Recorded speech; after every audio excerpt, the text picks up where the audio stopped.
নমস্কাৰ বন্ধু বান্ধৱীসকল সকলোকে পুনৰ এক নতুন ভিডিঅ'লৈ স্বাগতম জনাইছো তো বন্ধু বান্ধৱীসকল ভিডিঅ'টো আৰম্ভ কৰাৰ আগতে মই দুটামান কথা কৈ লওঁ তো বন্ধু বান্ধৱীসকল আজি অলপ বেলেগ ধৰণৰ এটা ভিডিঅ' বনাম বুলি ভাবিছো তো বন্ধু বান্ধৱীসকল এই কাৰণে আজি এটা বেলেগ ধৰণৰ ভিডিঅ' বনাম বুলি কৈছো চাওক আজিলৈকে মই এনেকুৱা ধৰণৰ ভিডিঅ' বনোৱা নাই তো বন্ধু বান্ধৱীসকল আজি প্ৰথমবাৰৰ বাবে মই এনেকুৱা ধৰণৰ ভিডিঅ' বনাম আৰু ফাৰ্স্ট টাইম বনাম ভিডিঅ'টো চাই কেনে পাই ক'ব তো বন্ধু বান্ধৱীসকল ভিডিঅ'টো আৰম্ভ কৰাৰ আগতে মই দুটামান কথা কৈ লওঁ তো বন্ধু বান্ধৱীসকল কি হৈছে মোক দুজনমান ভিউৱাৰে মোৰ সাবস্ক্ৰাইবাৰে মোক কমেন্ট কৰি জনাইছিল যে দুটামান সমস্যাৰ বিষয়ে জনাইছিল যে এইকেইটা সমস্যা সমাধান কৰিব পৰা যায় নেকি তো বন্ধু বান্ধৱীসকল মই সমস্যাকেইটা কৈছো এজনে মোক কমেন্ট কৰি জনাইছিল যে জিঅ' টিভিত স্ক্ৰীন ৰেকৰ্ড কৰিব পাৰে নেকি তো বন্ধু বান্ধৱীসকল জিঅ' টিভিত নিশ্চয় স্ক্ৰীন ৰেকৰ্ড কৰিব নোৱাৰি কাৰণ জিঅ' টিভিত স্ক্ৰীন ৰেকৰ্ড কৰাটো জিঅ' টিভিয়ে অফিচিয়েলি অফ কৰি থৈছে কিন্তু তাৰো কিছুমান সলিউশন আছে তো বন্ধু বান্ধৱীসকল জিঅ' টিভি স্ক্ৰীন ৰেকৰ্ড কৰিবলৈ হলে জিঅ' টিভি এক্সট্ৰাকে ফাইল ডাউনলোড কৰিব লাগিব চাওক তো বন্ধু বান্ধৱীসকল সেইটো কৰিবলৈ আপোনালোকে কি কৰিব লাগিব গুগল বা ক্ৰম ব্ৰাউজাৰত গৈ জিঅ' টিভি XDA বুলি সাৰ্চ কৰিব লাগিব জিঅ' টিভি XDA বুলি সাৰ্চ কৰাৰ পিছত তাত আপোনালোকে দেখিব যে কেইবাটাও ভাৰ্জনত জিঅ' টিভি ওপেন হ'ব আৰু আপোনালোকে যোনটো নতুন ভাৰ্জন হয় সেইটো ওপেন কৰি ল'ব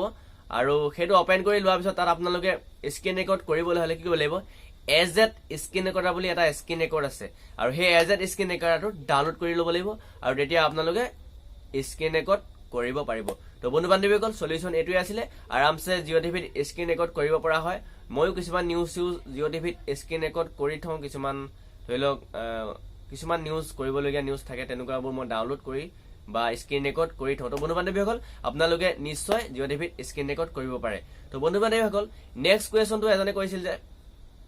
ইউটিউব একাউণ্ট ভেৰিফাই কৰিবলৈ কি কৰিব লাগে তো বন্ধু বান্ধৱীসকল সেইটো এটা সিম্পল আপোনালোকে কি কৰিব লাগে ইউটিউব একাউণ্টৰ ইউটিউবটো ওপেন কৰিলে আপোনালোকে তলত চাব চেনেলত গৈ পিনি হেল্প এণ্ড ফিডবেক বুলি তাত লিখা থাকে ফিডবেকত গৈ আপোনালোকে যদি সাৰ্চ কৰি দিয়ে ইউটিউব একাউণ্ট ভেৰিফাই বুলি সেই বুলি মাৰি দিয়াৰ লগে লগে ইউটিউবৰ ফালৰ পৰা ৱেবছাইট ওপেন হ'ব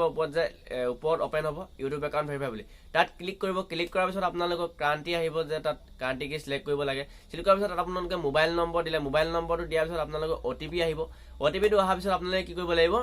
OTPটো ভেৰিফাই কৰি আপোনালোকে ইউটিউব একাউণ্টটো ভেৰিফাই কৰিব পাৰে তো বন্ধু বান্ধৱীসকল মোক কুৱেশ্যন এইকেইটা কুৱেশ্যনে সুধিছিলে তো বন্ধু বান্ধৱীসকল আশা কৰোঁ সকলোৱে কথাটো বুজি পাইছা আকৌ পুনৰবাৰ কৈছো যদি জিঅ' টিভিত স্ক্ৰীন ৰেকৰ্ড কৰিবলৈ হয় আপোনালোকে কৰিব লাগিব এটা এডিচনেল ফাইল সেইটো বেলেগ জিঅ' টিভিয়ে হয় ফাইলটো বেলেগ হয়তো বন্ধু বান্ধৱীসকল সেইটো ডাউনলোড কৰি ল'ব লাগিব ক্ৰম ব্ৰাউজাৰ পৰা গুগলত গৈ কৰিব লাগিব জিঅ' টিভি XDA এই বুলি সাৰ্চ কৰি কৰিব লাগিব তাত নতুন ভাৰ্জনটো ডাউনলোড কৰি ল'ব লাগিব তো বন্ধু বান্ধৱীসকল আজিলৈ মোৰ ভিডিঅ'টো ইমানেই আছিলে